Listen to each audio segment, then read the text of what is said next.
Papa Delta, veillez la tour 120 750, bon vol. On veille la tour 50, merci, à tout à l'heure Papa Delta. Bonjour, je suis Jérôme Cornart, je suis contrôleur aérien à la Tour d'Orly et instructeur avion à Toussus-le-Noble. Et sur le projet Fab Lab, je suis instructeur référent. Alors l'Alpha Electro est un avion monomoteur à moteur électrique, donc qui ressemble énormément à nos avions d'aéroclub. La seule différence, c'est le moteur qui est électrique. Il est simple à piloter, d'autant plus avec ce moteur électrique qui simplifie énormément les choses sur la gestion moteur. Après, les qualités aérodynamiques sont celles des autres avions. C'est un avion léger qui est assez sensible au vent et aux turbulences, mais qui reste très agréable à piloter. Les avantages principaux, pas besoin d'essence pour le faire voler, peu de bruit tant à l'intérieur de l'avion qu'au sol pour les riverains. Les inconvénients, on peut éventuellement effectivement un avion assez léger et assez sensible aux turbulences qui va être un peu limité par vent fort et par grosses turbulences.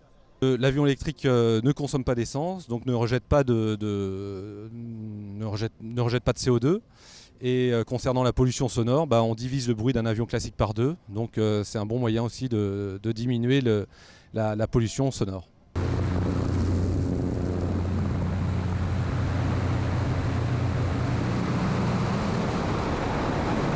Je m'appelle Jean-Luc Charon, CHA20N, et je suis président de la Fédération Française Aéronautique.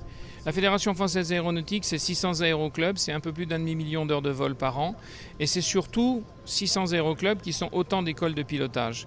Et donc, la partie école, la partie entraînement est quelque chose de fondamental. Et donc, nous avons travaillé avec la DGAC pour porter ce projet d'introduction de l'avion électrique. Il existe actuellement un seul avion électrique au monde produit en série, j'insiste beaucoup, ce n'est pas un prototype, c'est un avion produit en série. C'est celui-ci, c'est l'Alpha Electro du constructeur slovène Pipistrel.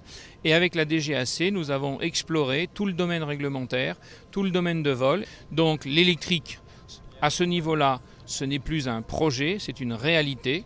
Nous utilisons actuellement cet avion.